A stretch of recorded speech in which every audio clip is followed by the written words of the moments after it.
Sí ven mi pantalla, ¿no, chicos? Por favor. Sí se ve, Kelly. Ya, gracias. Ah, ah, ah. Ya, ahora sí. Entonces vamos a empezar con lo que es esta última asesoría con respecto al aparato osteoarticular. Hoy día vamos a hablar de dos cosas principalmente. La primera parte es netamente de artropatías y la segunda parte ya es relacionada a tumores benignos y tumores malignos. Entonces vamos a empezar. Ya. Entonces, cuando hablamos netamente de lo que son las patologías a nivel, o lo que son las artropatías, digamos que vamos a tratar o vamos a empezar a abordar lo que son las patologías netamente que afectan a la parte articular. Como sabemos, las articulaciones van a ser como que esas partes bastante importantes que van a conectar lo que es un hueso con otro. Esa es como que la definición más básica de lo que se puede denominar como articulación, en la cual dentro de la articulación o dentro de todo lo que es el componente articular va a tener ciertas partes bastante importantes que van a permitir más que nada ese movimiento o esa flexibilidad que pueda tener al momento de juntar un hueso con el otro. Entonces, para recordar más que nada, cuando ustedes evalúen, así como evaluamos la parte respiratoria, la parte cardiovascular, la parte ahora de osteoarticular, en el tema de articulaciones netamente, se recomienda que para poder evaluarlas se pueda dividir lo que es la articulación en dos y ustedes puedan comparar un lado con el otro lado, porque va a haber patologías que van a afectar a ambos lados, van a ser, digamos, completas, y van a haber patologías que netamente lo van a poder ver en una parte netamente cortical de un lado derecho o del lado izquierdo. Entonces, para recordar un poquito, en la parte articular tenemos lo que es la cápsula, que es la parte más externa que va a rodear toda la parte articular. Tenemos también lo que es la membrana sinovial, que es la parte también un poquito más interna, y obviamente todo lo que corresponde que va a estar contenido del líquido sinovial. Entonces, eso es como que lo normal que tendríamos que observar en la parte articular.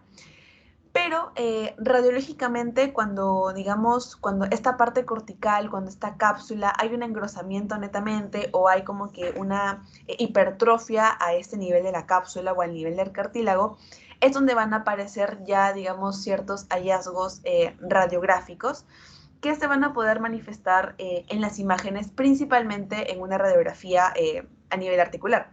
Como sabemos, en la parte de osteoarticular, el diagnóstico o el examen auxiliar por imágenes sigue siendo lo que es la radiografía simple. Y bueno, en algunos casos, en algunas patologías, sí va a ser bastante importante y mucho más específico el uso de tomografías, resonancias, hasta la parte de ecografías. Entonces, por ejemplo, en el caso de una artrosis, que ahorita lo vamos a hablar mucho más a detenimiento, lo que van a ver es si comparamos lo que es la parte de un lado con la del otro, van a ver un engrosamiento de la cápsula, va a haber un daño del cartílago, probablemente lo que es el daño del hueso, principalmente a nivel de la cortical, y claramente a ver lo que es también la inflamación sinovial, que eso también se va a poder ver o se va a traducir en una inflamación netamente en esa zona, que en una radiografía ustedes saben que el edema o la inflamación, digamos, de las partes blandas se puede ver de manera radiopaca, o sea, se va a poder ver mucho más tenue y al examen físico se va a poder palpar. En algunos casos o en algunos pacientes va a presentar lo que es dolor, ya van a ver que es un dolor al hacer ejercicio, un dolor en la noche, un dolor en el día, entonces eso también depende de cada patología. Como sabemos, como les dije, la radiografía simple es el estudio de imágenes fijo, pero si ustedes quieren ser un poquito más específicos, ver algunas localizaciones o algunos signos importantes en algunas patologías, pueden solicitar lo que es una tomografía, una resonancia o hasta una ecografía también.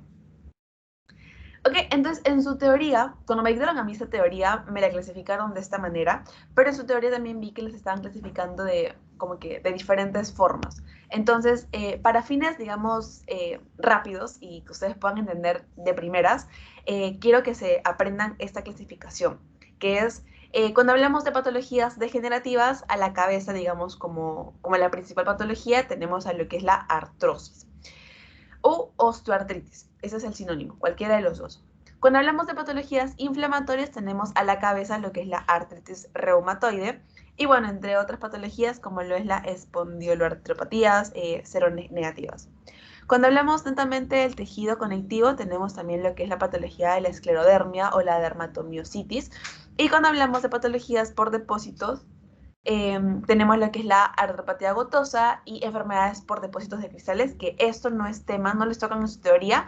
Más que nada les hablan de estas dos, de la artrosis y de la artritis reumatoide. Entonces vamos a empezar con lo que es la artrosis. La artrosis, o también un sinónimo que tiene es osteoartritis, va a ser una enfermedad reumática bastante prevalente, si no es la más prevalente. Es una enfermedad que se produce por un desgaste, o sea, va a haber principalmente una sobrecarga en lo que es la articulación, una sobrecarga mecánica, que con el tiempo, o sea, es lo importante, que con el tiempo va a producir un desgaste en la articulación y van a haber, digamos, manifestaciones a nivel del cartílago, a nivel de la parte cortical, a nivel inflamatoria, que se va a poder ver en una radiografía y también en el mismo paciente, ¿no? Porque va a manifestar lo que es dolor. Hablando un poco de factores de riesgo, uno de los factores de riesgo muy importantes es la obesidad. ¿Por qué? Porque la obesidad se ha visto en estudios que se vuelve por 8. O sea, una persona obesa tiene 8 veces un mayor riesgo de tener artrosis o una osteoartritis y digamos que es un factor de riesgo bastante importante. Otra cosa importante que también los va a diferenciar de una, por ejemplo, de una artritis, es que la mayoría de pacientes va a ser mayor a 50 años. Este también es un dato muy importante. Cuando les pongan en un caso clínico mayor a 50 años, ya tienen que ir descartando algunas patologías, como es, por ejemplo, la artritis, que se da más en pacientes jóvenes, e ir pensando en lo que es una artrosis o una osteoartritis. Otra cosa también importante es la ocupación. Ustedes conocen la historia clínica, es importante preguntar qué tanto desgaste le requiere el trabajo que realiza. Si es un estudiante, es muy diferente, por ejemplo, una persona que trabaja en oficina o está sentada a una persona que trabaja, por ejemplo, en el campo o es albañil o es obrero, porque obviamente el desgaste muscular, el desgaste articular que hace es mucho mayor. Otro punto importante es que también se presenta de forma prematura en personas que tienen ya enfermedades genéticas netamente que afectan el tejido conectivo. Por ejemplo, se ve lo que es el síndrome de hiperlaxitud articular, así se llama, hiperlaxitud articular o Ehlers-Danlos, que también hay cierta predisposición genética que vuelve al paciente más susceptible a que pueda desarrollar lo que es una artrosis. Si hablamos un poco de género, a quién afecta más, afecta en ambos, pero a las mujeres les afecta en edades mucho más tempranas, por ejemplo, en edades de 45 años, 40 años, donde generalmente a esa edad la regla, digamos, ya no está. Entonces, se vuelven un poquito más predispuestas a que puedan desarrollar lo que es una artrosis. Otro punto importante, el lugar. El lugar donde van a desarrollar con mayor frecuencia es en las rodillas. Es un lugar, rodillas. Es un lugar o una zona bastante frecuente donde se puede desarrollar esta patología y también a nivel de las interfalángicas. Interfalángicas, o sea, en las manos, ¿ok? En esas dos zonas, en las rodillas y en las manos, es más frecuente que se presente en las mujeres, o sea, en las mujeres. Y en el caso de los hombres, es más frecuente que se presente a nivel lo que es de la cadera. Entonces, si tienen un paciente varón mayor a 50 años que presenta dolor, principalmente ustedes esperarían que la artrosis que presente sea a nivel de la cadera. Por lo contrario, si tienen una mujer, lo que ustedes esperarían que donde se encuentra la lesión es a nivel de las rodillas o de las interfalanges, o sea, en las manos. Estas son probabilidades, ¿no? No es absoluto, sino que es más frecuente que en las mujeres se ve en esta zona y en los hombres que se vea en la otra zona. Otras zonas donde se puede presentar caderas, rodillas, manos. 3 zonas fundamentales principales que tienen que venirse a la mente cuando hablamos de artrosis. Ahora, por ejemplo, en la imagen de acá, ustedes ven una cadera sana, ven la articulación, no hay nada de inflamación, el hueso está completamente sano, la cortical se encuentra completamente formada, no hay ninguna, digamos, desosificación en esa parte. En cambio, cuando ya, digamos, hay una cadera con artrosis, ya va a haber una falta de cartílago. Obviamente, la parte, digamos, de lo que es la cabeza del fémur y también la parte de la cadera se va a ver más desgastada, va a haber lo que es una irregularidad cortical. Si se dan cuenta, acá es uniforme toda la parte de la parte cortical del hueso. En cambio, en una cadera con artrosis, la parte cortical se va a ver muy irregular. Además, otra característica importante es el espacio articular. En una articulación normal hay un cierto espacio entre hueso y otro. En lo que es la artrosis, ese espacio, si es así, va a ser mucho más chiquito. Y lo van a poder ver claramente en una radiografía normal. ¿Por qué? Porque va a haber un desgaste del cartílago. Esa es la clave. Hay un desgaste del cartílago, lo que produce que las corticales también se desgasten, haya una irregularidad y por ende habrá una disminución del espacio articular. Ahora, hay una escala de la graduación de la artrosis que se llama Kellgren y Lawrence, que se las ponen también en su teoría y las dividen en 4 grados. Obviamente el grado 0 es cuando el paciente no tiene ningún signo de artrosis, ni radiológico ni sintomático. Está totalmente la imagen radiológica normal. El grado 1 es cuando hay una artrosis dudosa.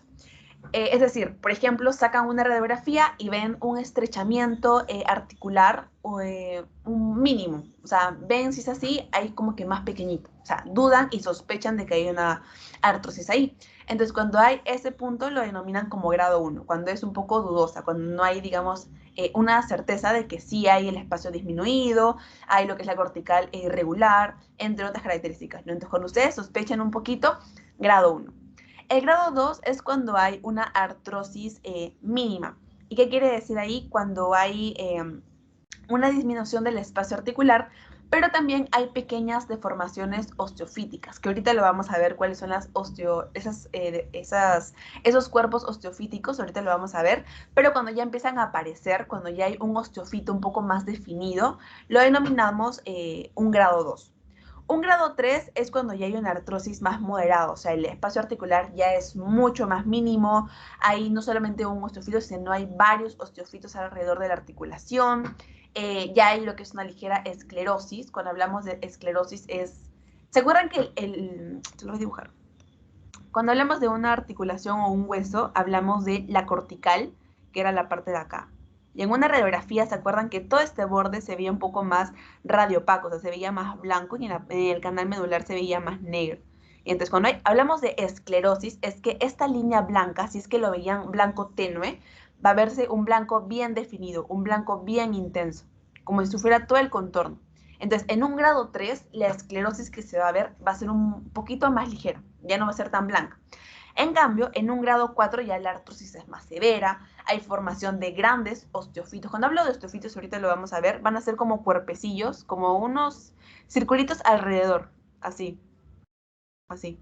Entonces, en un grado 4, estos ya no van a ser chiquititos, sino van a ser bien grandes, van a ser más grandes, van a comprometer más la articulación, va a haber ya lo que es una deformidad estructural a nivel ósea, y obviamente la esclerosis va a ser mucho más severa a nivel del hueso. Entonces, esta clasificación es importante que la recuerden porque también les pueden preguntar. Ahora, cuando hablamos de hallazgos radiológicos, esto también es un poco más de memoria, pero es importante que se lo acuerden. Recuerden que la radiografía es la primera técnica de imagen que les va a ayudar bastante en lo que es una artrosis. Entonces, empezamos. La primera característica es que hay una reducción no uniforme del espacio articular. ¿Qué quiere decir con esto? Que si el espacio, por ejemplo, entre una falange, entre una articulación y otra es así, en un hallazgo de ese tipo, digamos que el espacio articular puede ser en un lado más chiquito y en el otro más grande. O sea, creo que no lo dibujé bien. Vamos a dibujarlo mejor. O sea, algo así. Ya, me imagino que hay un hueso acá y acá. Se dan cuenta que en este lado de acá el espacio articular es más corto y acá es más largo. Ya, entonces un hallazgo es que en ese tipo de pacientes no va a ser uniforme, sino va a haber esa diferencia, que en un lado va a ser más chiquito y en otro lado va a ser más grande. Otro punto, va a haber una esclerosis subcondral. ¿Qué era la esclerosis? Digamos, estas líneas más blancas. Vean acá en la parte cortical de las articulaciones, que se ve más blanco, ya, eso es característico también, una esclerosis subcondral. Otro punto, la formación de osteofitos. Eso se va a ver acá. Le voy a hacer zoom para que lo puedan ver. Ven como alrededor de la articulación hay como pequeños bultitos. No sé si lo logran ver, pequeños bultitos. así por acá. Ya, esos son los osteofitos, formaciones osteofíticas. Los quistes subcondrales, a diferencia de los osteofitos, van a estar más centrales, o sea, más para acá, más centrales, y van a ser mucho más grandes, no van a sobresalir. Por ejemplo, acá, mira, acá hay uno clásico. Este de acá, ven acá, por acá, ay, no puedo subir, el de acá, este que sobresale es un osteofito. ¿Y cómo es un quiste? El quiste es más acá al centro. ¿Ven esta cosa blanquita de acá? Ya, eso es lo que es el quiste, que se va, digamos, más a la parte del hueso. La mineralización va a ser normal y va a haber ausencia de erosiones. Entonces, eso es lo importante. No va a ser uniforme el espacio articular, van a empezar a ver lo que son las esclerosis subcondrales, va a haber la formación de osteofitos y también la aparición de quistes subcondrales. En las manos es frecuente que se afecten lo que son las articulaciones interfalángicas distales y luego lo que son las proximales, ¿ok? Primero van a estar afectadas las más de acá, las más distales. En un paciente van a ver que primero van a afectarse acá y luego de unos meses va a haber una afectación en las más proximales, o sea, por acá. Por ejemplo, esta es una radiografía en un estadio mucho más inicial porque primero ha abarcado la parte distal de lo que son este tipo de articulaciones. Acá de igual forma podemos ver, por ejemplo, en la parte de acá, los osteofitos que sobresalen, si se dan cuenta en la parte de acá, sobresalen. Y tenemos lo que es la esclerosis subcondral en toda la parte de acá. ¿Ven? Acá como está más blanca. Acá también se puede ver mucho más blanca en la parte articular. Vemos lo que son los quistes acá. Miren, acá hay un quiste subcondral bien clásico, acá en la parte de acá. En el dedo, en el segundo, en el dedo índice. ¿Ven como si fuera un circulito? Ay, mamacita. Acá. Que no es esa zona de acá. Es un quiste subcondral, que se va a ver, acá también, por ejemplo, se ven dos. Acá también se ven dos. Acá se ven mucho mejor. ¿Le han hecho zoom? Ven como en el centro hay como como una mancha media negra, como media radiolúcida, igual acá. Ya, esos son los quistes subcondrales. Y en algunos casos va a haber pinzamiento. Cuando hablo de pinzamiento era lo que les decía de el espacio articular, que en un lado está más chiquito y en otro lado está más grande, más separado. Ya, algunas articulaciones llegan a hacer el pinzamiento, o sea, que logran unir un espacio con el otro. Eso es lo que se llama también pinzamiento, que es una característica. Por ejemplo, acá lo que afecta es netamente la parte articular. Cuando hay una afección articular trapecio metacarpiano, se le denomina, lo voy a escribir, se denomina risartrosis, así, risartrosis. Hablamos de risartrosis cuando ya hay una afección articular a nivel del trapecio metacarpiano. Por ejemplo, acá tenemos lo que es la articulación trapecio metacarpiano, donde ustedes ven toda una parte radiopaca, mucho más intensa. Eso también es denominado lo que es la esclerosis del hueso. ¿Se acuerdan que les dije esclerosis era la parte más brillante, más blanca? Ya, acá se ve. Y si se dan cuenta, el espacio articular entre los huesos de la muñeca y también lo que son los metacarpianos es casi inexistente, es como que está todo unido. Eso también es otro signo característico de lo que es la artrosis. ¿Ok?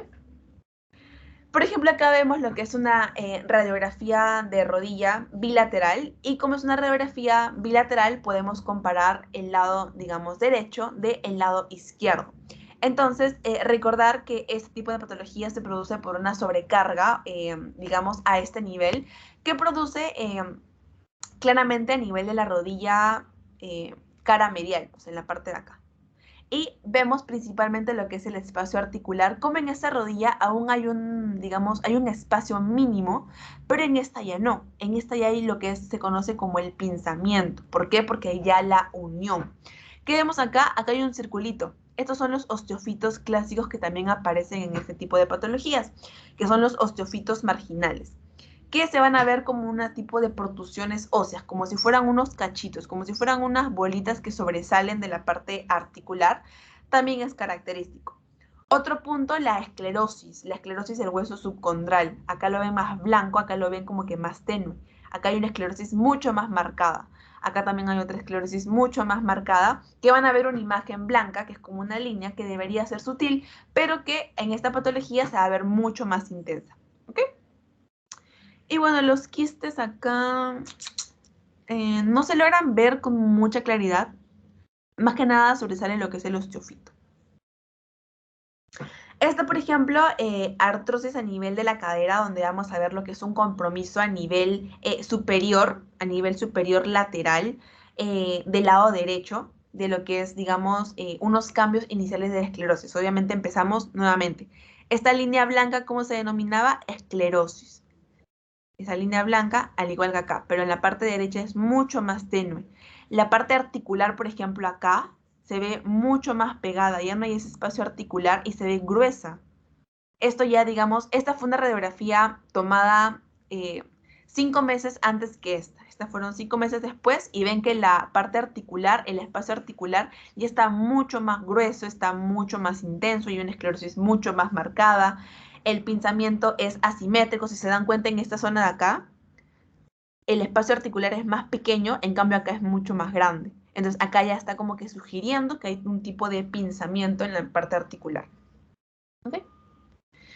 Y bueno, otra zona también común es la parte de la columna vertebral. Como sabemos, por ejemplo, en esta imagen tenemos lo que es una columna sana, una columna vertebral, ven los cuerpos vertebrales, ven lo que son los discos vertebrales y los discos intervertebrales, no es espacio cartilaginoso. ¿Qué pasa en una columna con artrosis? Los cuerpos ya están totalmente deformes, la cortical está sumamente deformada también en la parte superior, en la parte inferior. ¿Y qué pasa con el disco intervertebral? Se encuentra completamente dañado, casi inexistente, porque la misma presión que ejerce el paciente, la misma, digamos, el trabajo que hace que todo eso, digamos, se corra y no hay ese espacio. Entonces, va a generar clásicamente lo que son este tipo de imágenes. Por ejemplo, esta es una radiografía, la parte de acá es una radiografía frontal de lo que es la columna vertebral, donde vamos a ver clásicamente lo que son los osteofitos marginales bien marcados en la zona de acá, toda esta zona de acá. Y acá ven como si fuera uno solo, como si se hubiera unido uno solo, ya ese es lo que conocemos como pinzamiento. Igual acá, ven la articulación como si uniera uno solo. Pinzamiento, es un clásico signo también en esta patología. Ahora, en esta imagen de acá vemos también lo que son los bordes escleróticos, otra vez la parte blanca, bien intensa, que lo vamos a ver. Los quistes subcondrales, que podemos verlo en la parte más central. Y también vemos los que son los osteofitos que sobresalen, ¿no? Estos osteofitos de acá, que van a sobresalir. Generalmente, esta patología, cuando hablamos de columna vertebral, va a afectar a nivel de lo que es la columna lumbo-sacra. Generalmente es en esa zona, la parte más afectada. Y bueno, otro tipo de, digamos, diagnóstico por imagen que también nos ayuda en lo que es la artrosis es la ecografía. La ecografía, como saben, la forma de emitir sus imágenes es mediante sonidos. Entonces van a existir dos componentes bastante importantes que van a, digamos, limitar que las imágenes que se puedan salir en una ecografía sean de manera correcta. O sea, van a haber dos malos conductores. Uno va a ser lo que conocemos como la densidad hueso. Es un mal conductor, porque obviamente cuando el transductor choca el hueso, lo que va a haber es una mancha negra. Y el otro mal conductor es el aire. Entonces, esos dos van a ser malos conductores. Por eso cuando ustedes le hacen una ecografía a un paciente y tiene aire en la parte abdominal, no se logran ver lo que son los órganos. Igual pasa con el hueso. Entonces, ¿qué pasa cuando utilizamos, por ejemplo, esto en la parte articular, donde, digamos, no es tan profundo? Van a ver clásicamente lo que es esta imagen, ¿ok?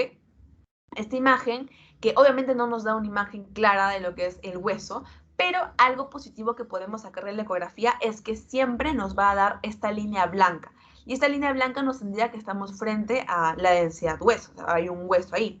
¿Y qué pasa en ese tipo de patologías, en la artrosis? Lo que va a ver es que la parte superior, que indicaría la cortical del hueso, se va a ver de manera irregular. Va a ver lo que es esta protrusión ósea, que si lo traducimos a una radiografía, sería lo que conocemos como los osteofitos. Entonces, en una ecografía nos puede ayudar, sí, para ver más que nada lo que es la cortical y ver la irregularidad que tiene por encima de esa línea blanca que nos indica que estamos frente a un hueso. Entonces, esa es más que nada, digamos, la utilidad que nos puede dar lo que es la ecografía, pero obviamente no es el método diagnóstico inicial. Como saben, la radiografía es el método más importante. Pero podemos sacar una ecografía cuando el paciente ya tiene, por ejemplo, antecedentes de artropatía, un antecedente de artrosis, ya es un paciente mayor que viene a consulta a repetición. Entonces se pueden también optar por este estudio de imagen porque es algo más alterno, ¿no? Que nos pueda dar un panorama mucho más amplio. Bien, ahora hasta ahí es lo que consiste lo que es la artrosis. Ahora vamos a pasar lo que son a las enfermedades inflamatorias. Acuérdense que artritis, itis es todo inflamatorio. Gastritis, artritis indica inflamación. Entonces, vamos a hablar ahora de lo que son las artropatías inflamatorias y obviamente en la cabeza tenemos lo que es la artritis reumatoide. Entonces, la artritis reumatoide va a ser una enfermedad inflamatoria sistémica autoinmune que va a afectar principalmente a lo que son las articulaciones proximales. A las articulaciones proximales, por ejemplo, clásicamente mano, pies y rodillas. Y columna cervical también. Principalmente esa, manos, pies, rodillas y columna cervical. Van a ser las zonas como que más afectadas. Otra característica, ¿se acuerdan que la artrosis afectaba mayor a las personas que eran mayores de 50 años? Ya, en la artritis reumatoide va a afectar mayormente a personas jóvenes, entre 20 a 55 años. Generalmente acá sí pagamos pato nuevamente lo que son las mujeres. Y acá va a ser una característica importante que va a ser poliartritis, que no va a afectar solamente a una articulación, sino que va a afectar a más articulaciones, va a ser poliartritis. Va a ser otra característica que es simétrica, o sea, va a ser bilateral, va a ser simétrica, y la clínica que va a presentar el paciente, primero que le va a doler varias articulaciones, no solamente una. Segundo, que va a presentar lo que es una rigidez articular matutina. ¿Qué quiere decir? Que al despertar estos pacientes van a, digamos, despertar con un dolor articular fatal.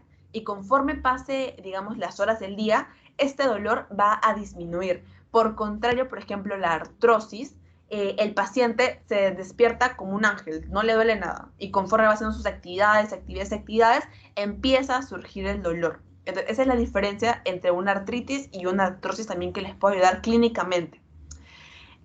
Otra cosa importante, que en estos pacientes el factor reumatoideo se va a encontrar positivo en un 75%. Entonces, acá sí van a poder, digamos, también enfocarse en eso porque les pueda parecer también positivo. Otra cosa importante es que también va a encontrar alrededor de la articulación lo que es la tumefacción, o sea, van a encontrar como que más calientito. Entonces el paciente les va a decir que, por ejemplo, sus manos están calientes, le queman. Es un signo muy característico de estos pacientes. Otra cosa importante, los nódulos reumatoideos ya vamos a ver que van a aparecer en va a haber dos estadios, un estadio inicial y un estadio tardío. Y esos van a tener ciertos hallazgos radiológicos. Entonces, cuando hablamos de una fase inicial, va a tener tres características principales que les pueden preguntar claramente, que va a estar enfocado en estos pacientes. Primero, va a haber un aumento simétrico de las partes blandas alrededor de la articulación. Cuando me refiero a partes blandas, es todo lo que se puedan imaginar. La sinovia, la cápsula, ligamentos, tendones, la grasa, la piel, todo eso va a abarcar las partes blandas. Y todo eso se va a encontrar incrementado de tamaño, va a haber un aumento simétrico de esas partes blandas. Otro es que va a haber una osteoporosis justa articular. ¿Qué quiere decir? Que va a haber una disminución de la mineralización ósea. O sea que el color que ustedes van a poder ver óseo va a ser mucho menor. Va a haber una osteoporosis. ¿Se acuerdan cuando vimos la semana antepasada? Creo hablamos de osteoporosis, osteopenia. Ya, igualito acá va a haber como que una disminución de la mineralización ósea. Y el tercer característica de hallazgos radiológicos es que va a haber erosiones sutiles, pero va a haber erosiones que nos van a indicar qué tan agresiva está la enfermedad. Entonces vamos a dejar ahorita la fase tardía, que lo voy a explicar en un rato, pero quiero que se acuerden de esta fase inicial. Aumento simétrico de las partes blandas, la osteoporosis yuxtaarticular y pequeñas erosiones sutiles que nos van a indicar lo que es la agresividad de la enfermedad. Entonces, acá, por ejemplo, lo que van a ver es un estrechamiento del espacio articular y un adelgazamiento también del cartílago articular, o sea, de la cortical. Van a ver esos dos y lo clásico es que va a ser poliarticular, va a haber en muchas articulaciones, no va a ser solamente en una. Entonces, ay, ¿qué es esto? Ya, entonces va a haber lo que es una afección de las interfalanges proximales, de las articulaciones. Principalmente puede ser a nivel de metacarpo, falángicas, muñecas. Y lo que va más clásico va a afectar es a nivel de las manos. las manos en las pacientes, digamos, mujeres. Va a haber lo que es la tumefacción, ya mencionamos la osteopenia yuxtaglomerular, las erosiones marginales y la reducción del espacio articular, ¿no? Principalmente en estas articulaciones de la mano, también del pie, perdón, de la rodilla y en algunos casos de esta articulación del fémur con la cadera, pero principalmente en las manos y en los pies. Esto también ya lo mencionamos. Principalmente acá van a ver lo que es la afección a nivel de las interfalanges proximales. Acá, a este lado, va a haber una afección. Y si se dan cuenta, no solamente está afectado una, se encuentra afectado el lado 1, 2, 3. Acá ya hay una deformidad un poco más significativa. Acá también se encuentra esa articulación afectada. Y acá, clásicamente, toda la parte de acá, ya no hay un espacio articular en los huesos de la muñeca que nos pueda indicar algún signo de normalidad, sino que ya hay una reducción de ese espacio articular. Acá, por ejemplo, también vemos lo que es el margen principalmente esclerótico que afecta a todos. Margen esclerótico. Vemos lo que es también la destrucción de la cortical, o sea, hay una pérdida de la continuidad. Si se dan cuenta, acá no se nota mucho, pero acá ven como si hubiera un hueco. Acá también como si hubiera un hueco. Acá hay mínimos huecos. Ya, eso es lo que es la destrucción de la cortical y es un signo muy característico que no solamente afecta a una articulación, sino afecta a varias. Acuérdense eso, afecta a varias. Y eso nos indica qué tan agresiva está siendo la enfermedad en el paciente. Nuevamente acá tenemos lo que es una osteopenia yuxtaarticular en las epífisis proximales, en la parte de acá. Vemos lo que es también la esclerosis en la parte de las articulaciones, más blanquitos. Acá también se puede ver mucho más grueso, acá se ve más grueso. Y lo característico nuevamente que afecta a varias articulaciones, ¿no? Acá, por ejemplo, también podemos verlo más blanco. Y otra cosa, hay una disminución también simétrica de lo que es el metacarpo falángica. Más que nada para que se den una idea. Ahora, aparte de la radiografía, también podemos sacar lo que es mediante estudios de ecografías. Y esto nos va a identificar principalmente lo que es una marcada proliferación sinovial en la articulación. Entonces, les explico. Por ejemplo, acá tenemos lo que es la falange proximal, acá tenemos lo que es el metacarpio, y se supone que entre articulación y articulación debe haber un espacio articular. Pero acá en la ecografía ven que es mucho más pequeño, es porque hay una disminución de ese espacio articular.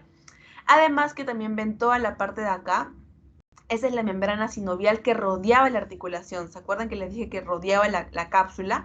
Se encuentra sumamente engrosada, mucha más, digamos, gordita, y eso nos indica que hay un engrosamiento de la membrana sinovial. ¿Ok? Entre articulación con articulación y el espacio articular disminuido. Y en la imagen de acá, esta es una ecografía, pero es una ecografía Doppler, donde vamos a ver una hipervascularización, o sea que va a haber un gran movimiento en esa zona, va a haber una tumefacción bastante fuerte, que se va a poder ver clásicamente en una ecografía Doppler, que también nos ayuda bastante. Ahora, en los hallazgos radiológicos de fase tardía ya no solamente va a haber un aumento asimétrico de esas partes blandas, sino que ya van a haber ciertas deformaciones óseas, lo que llamamos subluxaciones, con una desviación en ráfaga. Otro punto, la osteoporosis yuxtaarticular que antes se veía mínima, acá va a ser generalizada, o sea, se va a ver en todo el hueso, en toda la mano, por ejemplo, en todo lo que es la parte, digamos, de afección se va a ver completa. Ya esa osteoporosis va a ser generalizada, va a ser completa. Otro punto es que la disminución va a ser uniforme del espacio articular, o sea, no va a haber, digamos, un lado más como que más ancho, un lado más corto, sino que el espacio articular va a ser uniforme y se va a encontrar mucho más disminuido. Y otro punto importante son las erosiones marginales severas y subcondrales. Entonces, algo que me interesa, que no sé si les pusieron en su teoría, pero en clínica fijo les van a preguntar, es el tema de los nódulos de tejidos blandos. Entonces, cuando hablamos de las interfalanges distales, o sea, las que se encuentran distales, más para acá, se llaman los nódulos de Herring. Y los más proximales, en los que se encuentran en las interfalanges proximales, se van a llamar nódulos de Boucher, ¿ok? BH. Yo lo veo como que más proximal, está la B en el abecedario, por ejemplo, y lo divino Boucher. Y la H está como que más al fondo en el abecedario, está más distal, son los nódulos distales de Herring. Nada más para que lo tengan como datito. Entonces, en un estadio de una artritis reumatoidea en estadio tardío, ya va a haber lo que es la deformación, ya va a haber, digamos, esta deformidad del enojal de pulgar. Es un signo clínico, mejor dicho, de una artrosis en estadio tardío, la deformidad enojal del pulgar. ¿Ven cómo está, digamos, para afuera? Lo van a poder notar. Y toda la parte también hay una articulación, todos los otros 4 dedos se encuentran para el lado contrario. Eso es lo que se denomina una deformidad en cuello de cisne de los dedos de la mano. ¿Ok? Ojal del pulgar y el otro es en cuello del cisne. Entonces lo que vamos a ver en una radiografía de esta patología va a ser primero las subluxaciones con una desviación en ráfaga cubital. Otro, lo que es la osteopenia ya difusa, si se dan cuenta, abarca todos los huesos de la mano. Y es una osteopenia mucho más generalizada. Va a haber lo que es también una disminución simétrica de lo que es el espacio articular. En este caso va a estar, digamos, dada de lo que es los metacarpofalángicos, acá. La disminución, si se dan cuenta, ya casi ni siquiera se ve lo que es el espacio articular entre esas articulaciones. Acá, miren, por ejemplo. Acá ya ni siquiera se puede notar la diferencia o ese espacio articular que se ve normalmente. Entonces, eso nos indica que también estamos frente a un estadio mucho más tardío. Y claramente la deformidad, obviamente acá, ¿no? El signo ojal en pulgar y la deformidad un poco más leve porque hay casos que son bien, bien notorios, que está como que para el lado contrario, que son los dedos en cisne. Acá una vez más vemos, por ejemplo, esta deformidad del dedo pulgar es mucho más, digamos, más profunda. Igual acá es mucho más grave. Entonces nos indica qué tan agresiva está siendo la enfermedad en el paciente. Los espacios articulares ya casi ni siquiera los ven en acá. Hay una deformidad bien marcada en todo lo que es la parte de la mano y también vemos lo que es la disminución del espacio articular. Hay un punto importante acá en la parte de lo que es los huesos, por ejemplo, de la muñeca, que son los más clásicos, que suelen unirse, que suelen como que adherirse unos a otros y ya se pierde completamente la, la individualidad de cada uno. Y eso le vamos a denominar lo que es la anquilosis ósea. Cuando ya hay una fusión articular, cuando hay una fusión de huesos aledaños y se ve como que uno solo, ya, eso es lo que llamamos como una anquilosis ósea. Anquilosis ósea. ¿Ok? Y en un estadio tardío de esta enfermedad se puede ver clásicamente generalmente en los huesos de la muñeca o en los huesos del pulgar también. ¿Ok? Esos dos. Entonces, hasta ahí acabamos lo que son artrosis y artritis. Son dos patologías bastante simples de poder diferenciar, digamos, radiológicamente. Y pasamos ya al último tema, que es tumores óseos benignos y malignos. Entonces, acá también el tema de tumores óseos nos va a ayudar mucho lo que es la radiografía, pero en algunos casos la resonancia magnética también es un boom muy importante para poder diferenciar algunos signos de imagen que nos puedan diferenciar un diagnóstico de otro. Es muy importante saber diferenciar y es bastante sencillo, la verdad. Más que nada se va a basar en edad, en sexo y en la localización. Entonces, vamos a empezar. Digamos, en su teoría les pusieron un cuadro resumen. Acá también les traigo otro cuadro resumen. Porque generalmente los tumores benignos y malignos los vamos a poder diferenciar según la edad del paciente. De 0 a 10, de 10 a 20, de 20 a 40 y mayor a 40. Entonces, por ejemplo, y también según si es que es no agresivo o es agresivo. Entonces, por ejemplo, si les llega un paciente de 10 años, 9 años, un paciente niño, tenemos que pensar en estas dos patologías. Si pensamos en algo no agresivo, podemos pensar en lo que es un granuloma eosinofílico o lo que son un quiste óseo simple. Y si pensamos en un tipo agresivo, podemos pensar en lo que es un sarcoma de Ewing o un osteosarcoma. Entonces, esto es más que nada para que tengan una base, pero en sí en su teoría les mencionan únicamente 7 patologías. Y otra cosa que a mí me ayudó bastante cuando traté de aprenderme lo que son los tumores benignos es esta imagen. Los tumores tienen una tendencia a ciertos lugares específicos, ya sea en la epífisis, metáfisis o diáfisis, de la parte de los huesos, ya sea largos o cortos. Entonces, por ejemplo, hay algunos patologías que se van a centrar netamente en lo que es la epífisis, por ejemplo, en el caso del tumor de células gigantes, que va a ser bien, bien grande y va a comprometer todo lo que es la epífisis y lo que es la metáfisis. Ese es un caso. Otro caso, por ejemplo, el osteocondroma. Clásicamente se va a ver como un cachito que sale del hueso y que va a ser clásico, o sea, imposible que ustedes puedan no identificar esto. Otro, por ejemplo, el sarcoma de Ewing. Se va a encontrar mucho más medular, mucho más central, o sea, en el canal medular. También es como que los puede indicar que por esa patología, ¿no? Y entre otros, así hay como que muchos patologías que según el lugar donde se encuentren y según el tamaño también pueden ir ya sacándolo, digamos, en una, ¿no? Entonces, esta imagen también es bastante útil. Ahorita que veamos cada uno de estos van a poder diferenciarlo mucho mejor. Entonces empezamos lo que es un osteoma.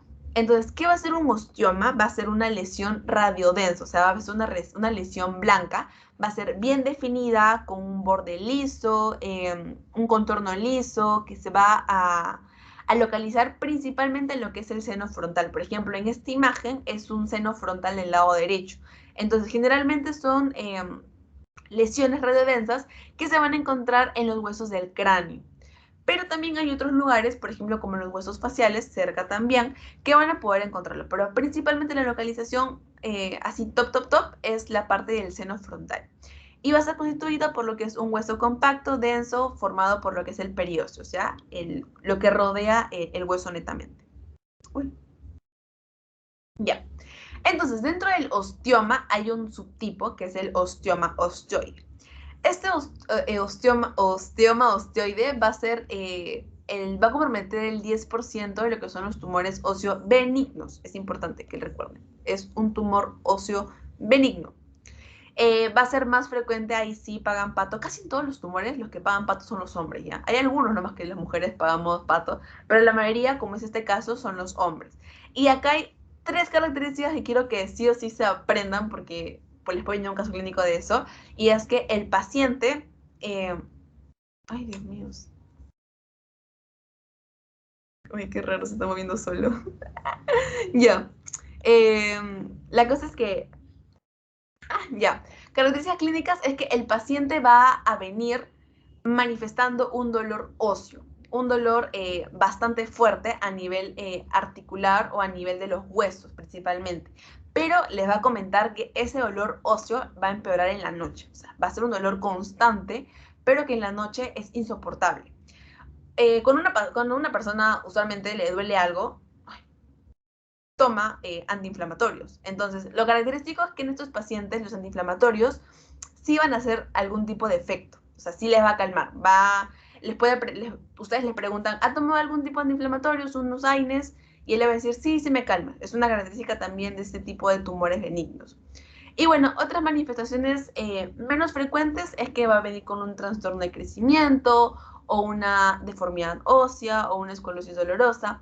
Pero de acá, de esta lámina, quiero que se lleven que es un dolor óseo que, ay, mamacita, es un dolor óseo que empeora en las noches. ¿Ok? Ahora, si hablamos de localización, el osteoma osteoide va a amar lo que son los huesos largos en la parte de la diáfisis. Le encanta, por ejemplo, lo que son los huesos largos como el fémur en la parte proximal. Por ejemplo, en esta imagen de acá vemos lo que es un fémur pediátrico, donde tenemos una lesión con márgenes bien definidos que están en contacto con la cortical. Entonces, esto, digamos, de acá, ay, acá, todo lo que ven acá, y que está en contacto con la cortical, ay, qué raro, ¿por qué?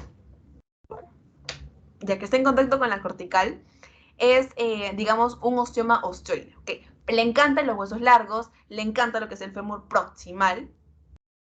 Y también hay otros sitios donde puede aparecer, como son las falanges, las vértebras a nivel lumbar, pero digamos su sitio clave es la parte del fémur proximal. Es su sitio favorito. Ahora, si hablamos de características radiológicas, va a tener lo que es una pequeña lesión osteolítica, también va a ser lo que es una esclerosis reactiva, va a haber lo que es una localización yuxta-articular, y acá hay un signo muy importante, que es el signo del nido, o signo nidus, que se va a ver en lo que es la tomografía, se puede también en lo que es una radiografía, se puede observar, pero más en una tomografía. Entonces, ¿cómo es que lo van a ver? va a haber lo que es un trasfondo blanco que puede tener cierta calcificación. Acá, por ejemplo, ven este circulito de acá. Y ven en el centro como un círculo más blanquito. Ya, ese, por ejemplo, es una calcificación. ¿Y qué nos indica esa calcificación? Que hay un tipo de nidus o un tipo de nido que está afectando en esa zona.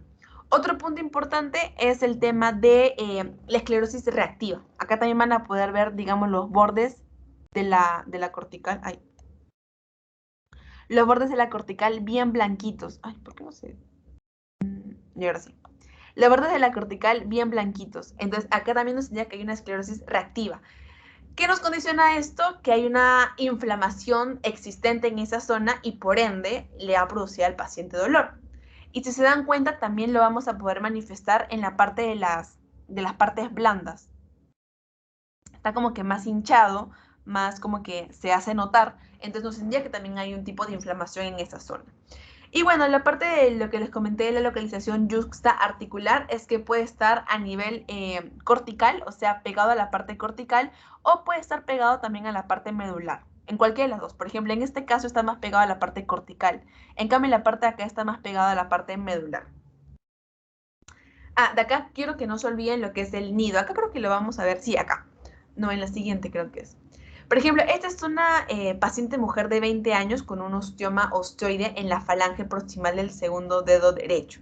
Acá que vamos a ver, en la primera imagen es una resonancia magnética en T1 donde vamos a ver un nido en un corte sagital.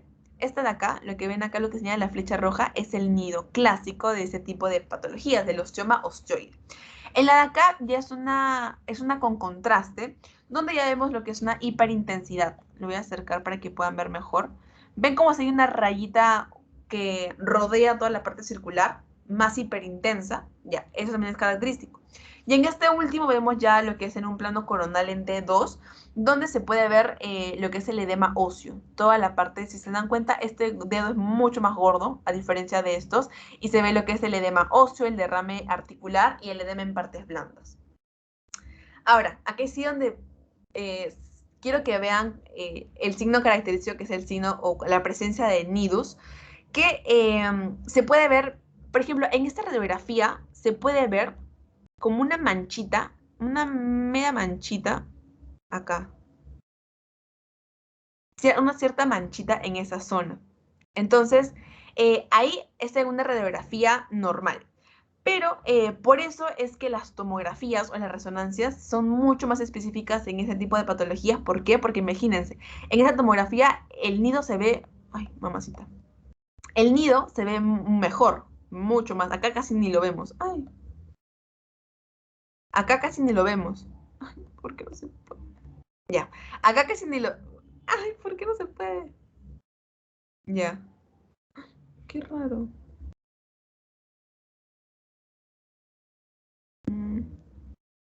Está loco. Ya, bueno, no importa.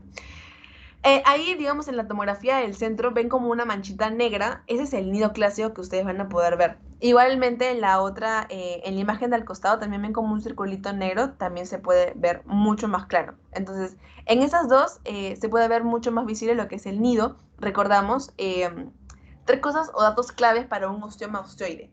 Si les viene paciente joven que les presenta un dolor óseo que se intensifica a nivel de la noche, y en la radiografía o en la tomografía o en la resonancia ven lo que es el nido en la parte articular, ya sea medular o cortical, ustedes pueden marcar libremente que es un osteoma osteoide. ¿Okay? Esas tres características básicas para ese tipo de patologías.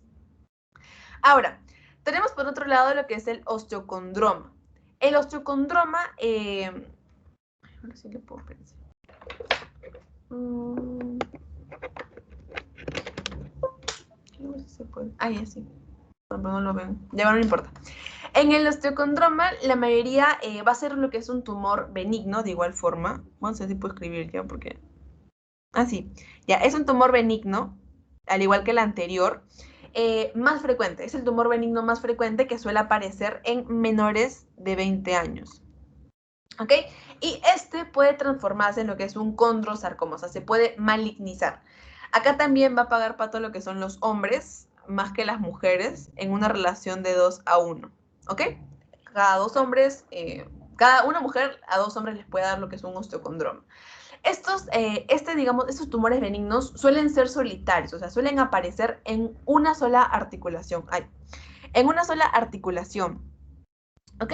Y les gusta mucho, por ejemplo, lo que es la parte proximal del húmero, la parte distal de lo que es el fémur, la parte proximal de lo que es la tibia. Esos 3 lugares son como que los lugares que más le encanta al osteocondroma.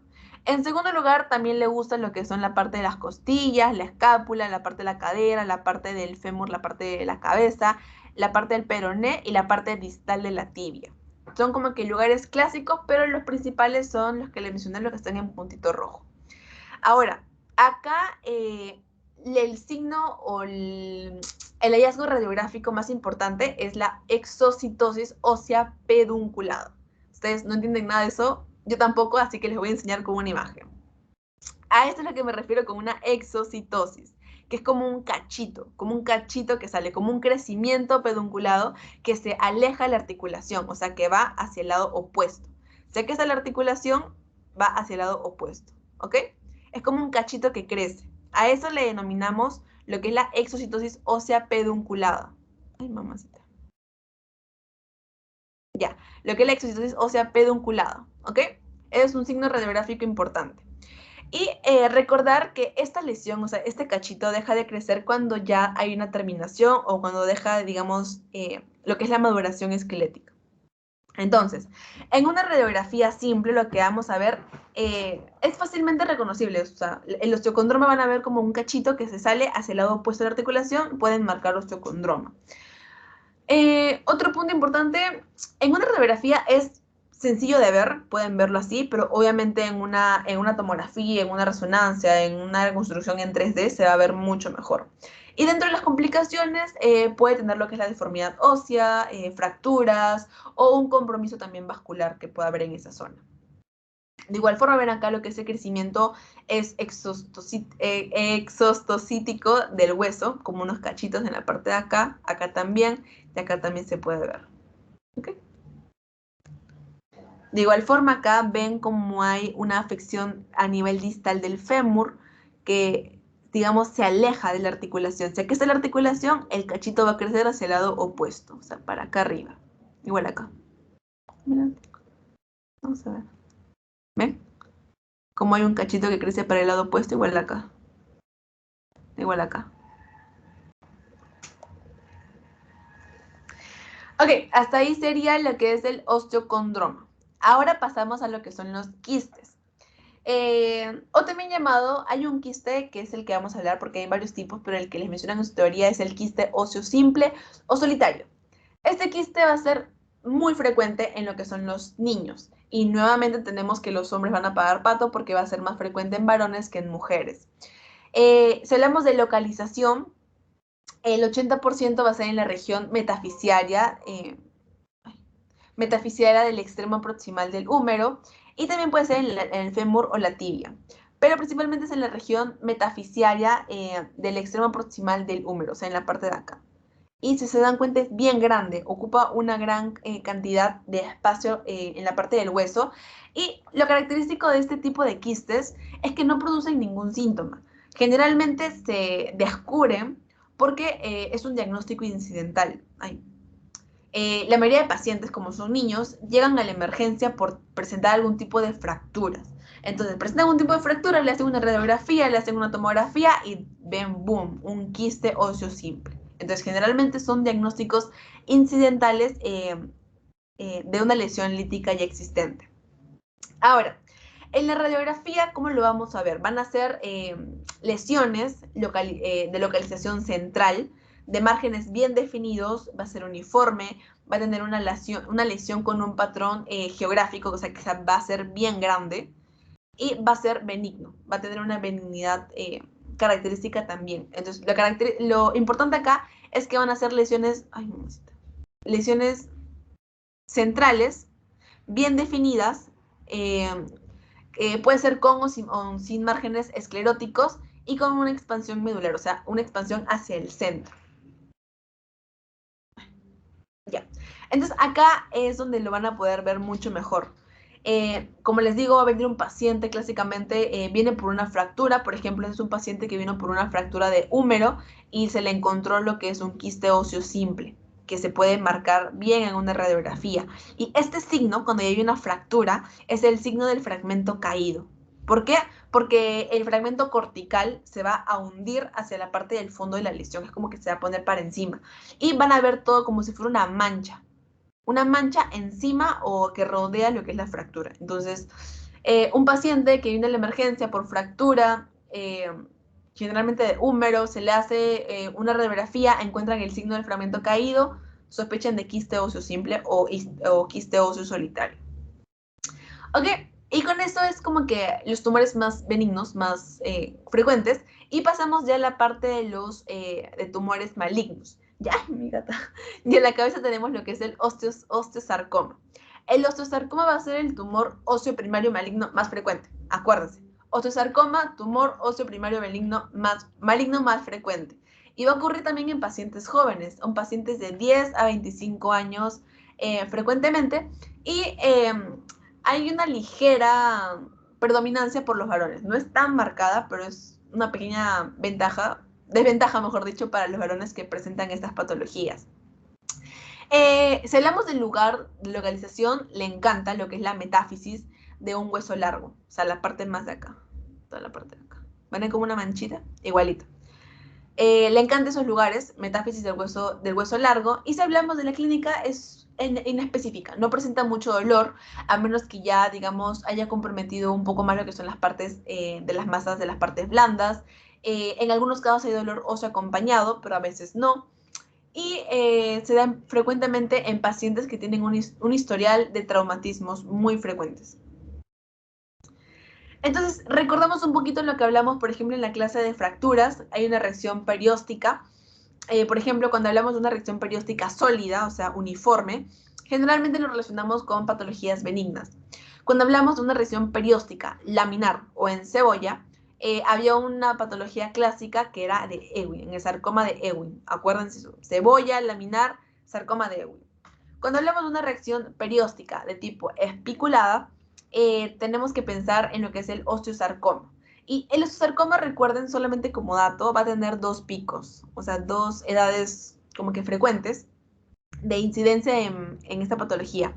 Una puede ser en menores de 30 años y la otra es en la sexta década de la vida. En esas dos extremos de edades puede aparecer lo que es esta reacción perióstica especulada, que lo relacionamos con lo que es un osteosarcoma.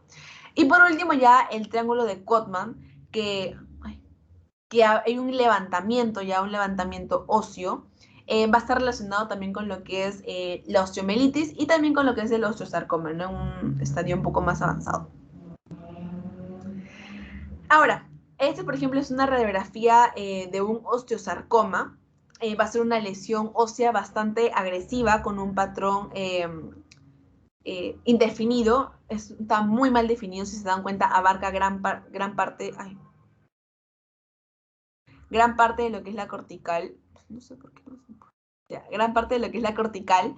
Va a presentar también lo que son estrías escleróticas y áreas también líticas. Por ejemplo, en la parte de acá, en la parte de acá, en la parte de acá hay como una sombrita también. Pero lo que caracteriza es que son lesiones mal delimitadas y va a afectar lo que es, por ejemplo, en este caso, lo que es la región metáfiso diaficiaria del fémur, o sea, la parte más distal, la parte de la metáfisis, o sea, la parte, ¿se acuerdan que era epífisis?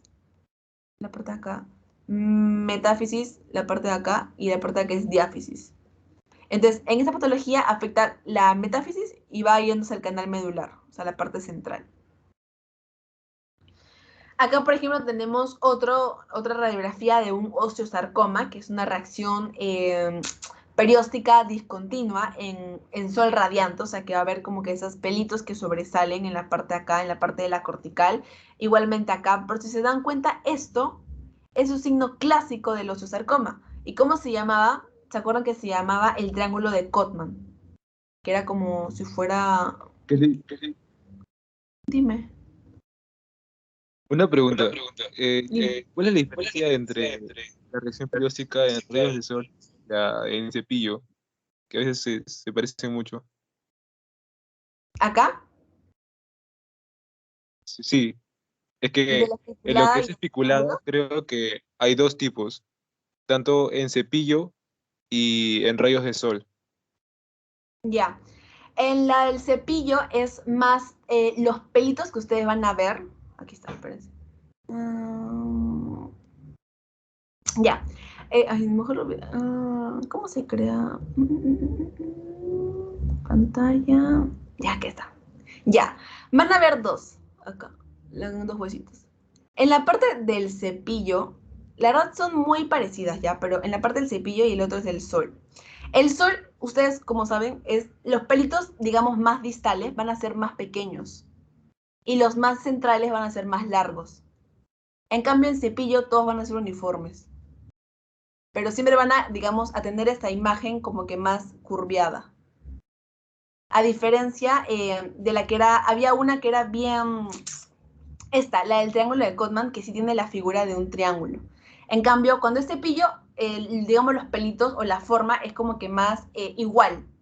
El tamaño o digamos la imagen que vayan a dar es como que Uniforme. más igual, como que así.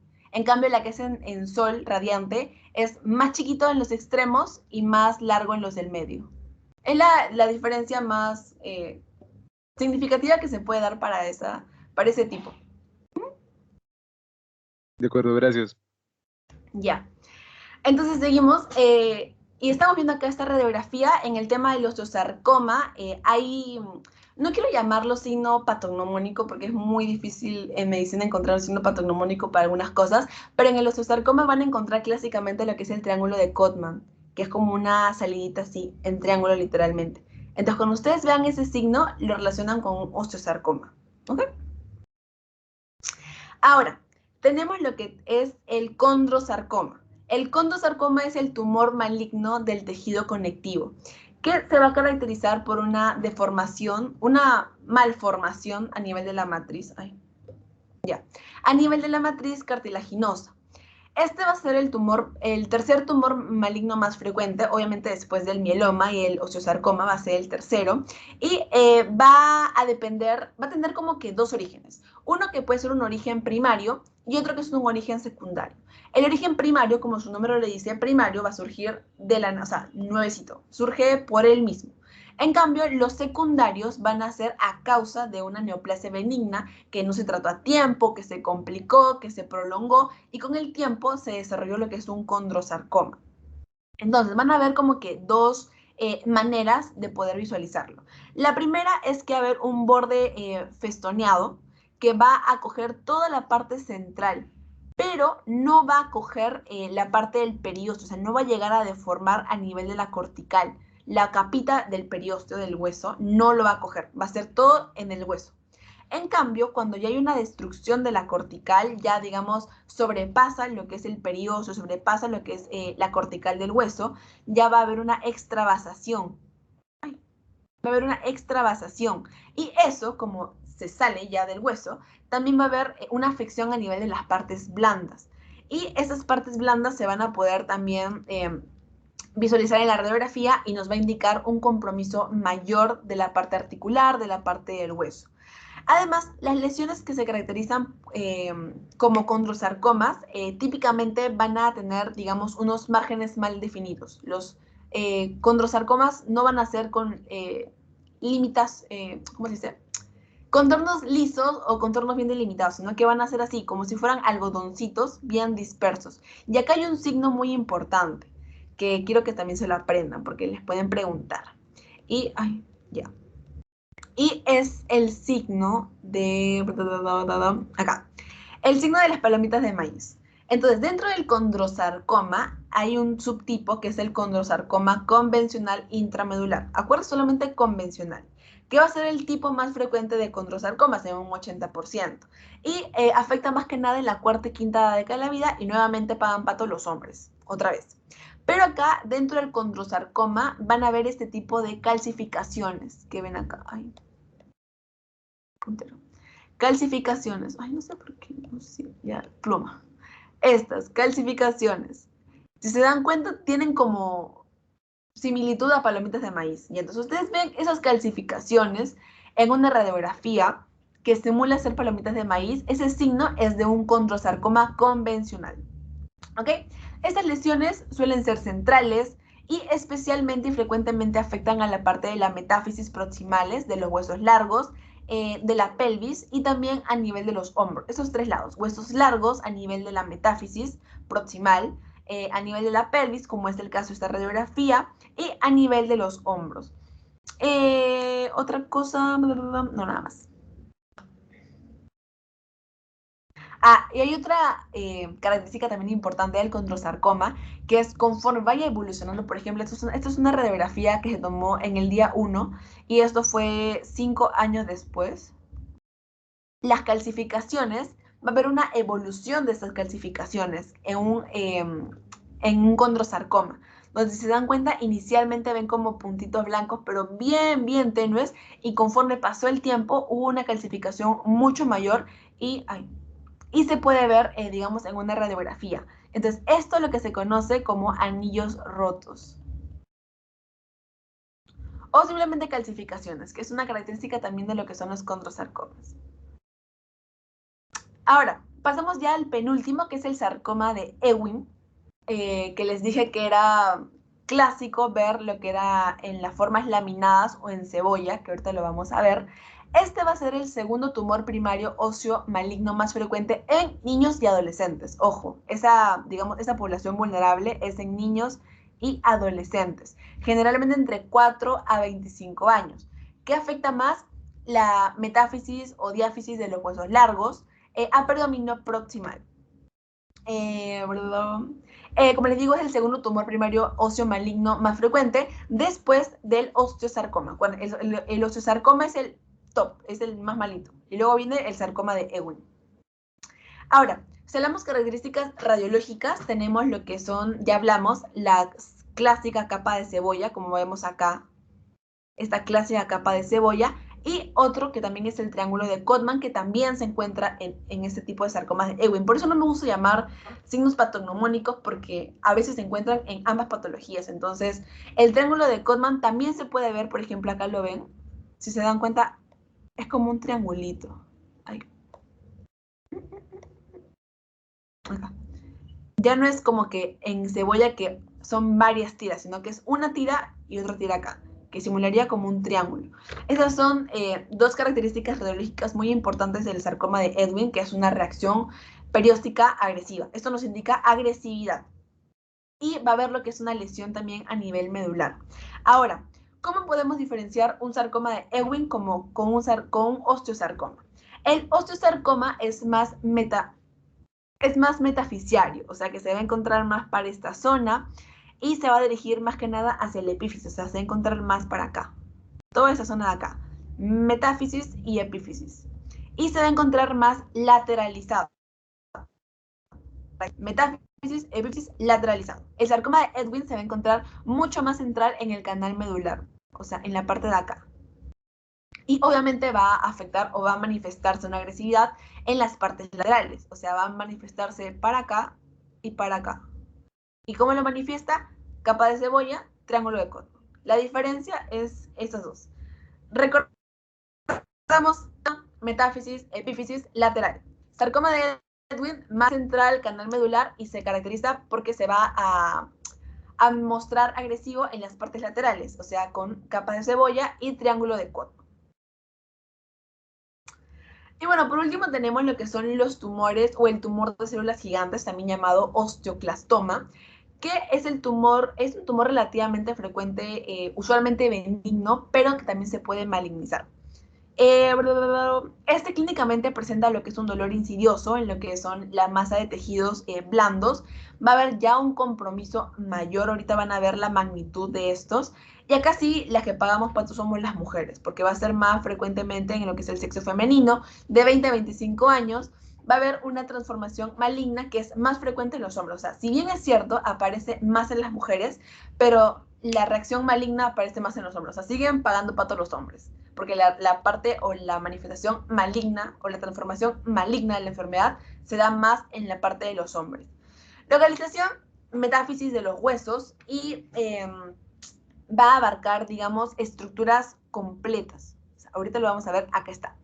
Esta radiografía es una imagen característica de un tumor de células gigantes que va a presentar en pacientes con epífisis cerradas. O sea, la epífisis es completa, es total. Otra cosa importante es que va a afectar obviamente en los huesos largos, en la parte más distal. Va a haber lo que es un borde bien definido, pero no esclerótico. Ya no está la clásica línea blanca que veían acá esclerótica, sino que ya está como que más difusa. No se nota ver con claridad, está más difusa. Y otra cosa es que hay un abombamiento de la cortical en la parte de acá arriba, por ejemplo. En la parte, en la parte de acá arriba ven un abombamiento cortical. Eso es lo que también se puede ver clásicamente. En adultos jóvenes no escleróticos no hay un borde blanco, o sea, no hay un borde bien definido no esclerótico, y suele afectar netamente en la parte epífisis, metáfisis también de la parte de los huesos largos. Acá, por ejemplo, vemos la afección de lo que es el peroné. Si se dan cuenta, todo acá agarró todo. Brutal este tumor de células gigantes. Agarró epífisis, metáfisis, diáfisis. Agarró los tres. Es un compromiso mayor. ¿Qué nos indica un compromiso mayor? Malignidad. Ustedes ven que agarra los tres o las tres partes del hueso. Ay, mamacita. Nos indica lo que es o condiciona lo que es una malignidad. Van a ver lo que es la corteza mucho más delgada y se va a asociar también a masa en tejidos blandos. Por ejemplo, ¿ustedes creen que digamos, este círculo que ven acá, esta opacidad, eso de acá, no se va a manifestar también en la parte de los tejidos blandos y va a ver como un hinchazón? Ese tipo de tumores se logran ver también en las partes blandas y se pueden exteriorizar, o sea, van a ser fáciles de ver a nivel externa del paciente y por ende también va a acudir a la consulta por eso, ¿no?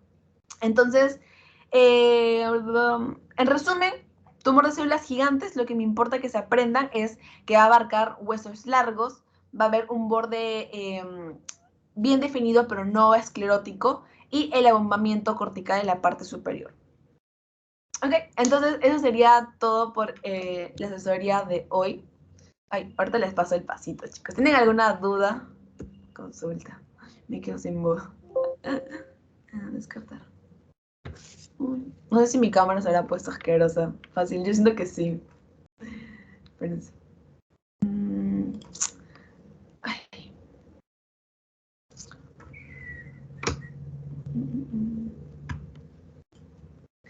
Chicos, con esta clase acabamos de articular y... Ay, mamacita. Se puso... ahorita les paso el pasito por el WhatsApp mejor. Ay, sí.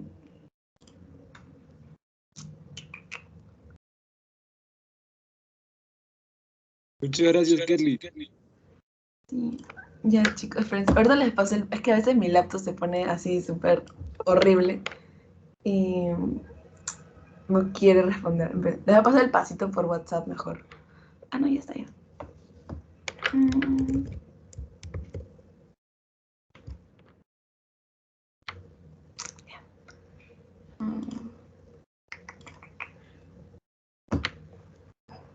Ay.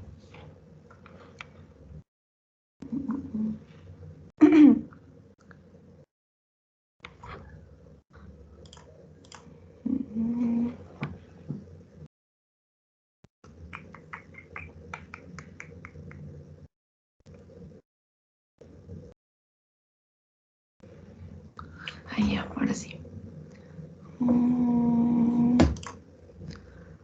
Ya le voy a pasar el pasito por acá y también se la voy a pasar por WhatsApp. Ay, si es que me responde.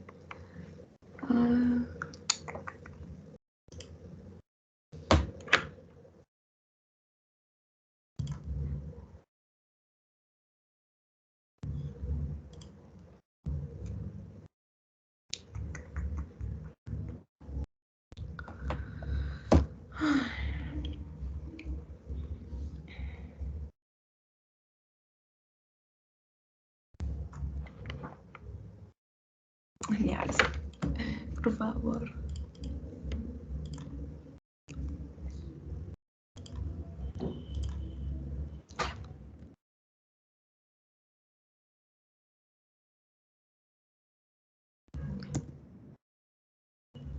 Chicos, me avisan si es que les llegó. Lo mandé por el chat de acá. Igual lo voy a mandar por el WhatsApp, pero también lo mandé. Tienen 10 minutitos. hasta las 11 para poder responderlo. Hasta que... ¿Sí les llegó? ¿Alguien me confirma, porfis? Sí, sí acaba de llegar. Ya, genial. Ahorita se los mando por WhatsApp también para que los que no les ha llegado.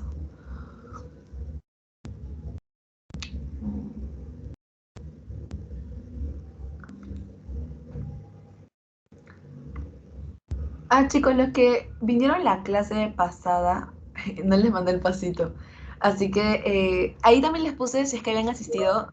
Ponen que sí los que se han asistido, por favor, para que su nota sea doble. Solamente les voy a duplicar la notita. Eh,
Harry, ya está, gracias. ya, chicos.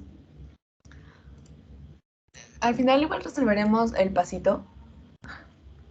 Pero igual ya se pueden ir retirando, si no. Ay, me carga.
Ya chicos, como la mayoría he respondido, no puedo compartir porque mi laptop va a explotar, pero acá lo tengo, entonces vamos a dar solamente las claves que creo que las tienen.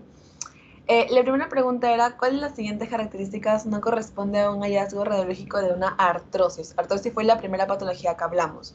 Entonces, quistes subcondrales, si hablamos que presentaban, ¿se acuerdan que los quistes eran más en la parte de los huesos? Formaciones de osteofitos también eran esas, digamos, imágenes radiopacas que se salían como si fueran unos bultitos, pero alrededor de las articulaciones, alrededor de los huesos. También hablamos que se presentaba en la artrosis. La esclerosis subcondrales también hablamos, la esclerosis, acuérdense, esclerosis relacionándolo con las líneas más blancas que se ven alrededor de la cortical.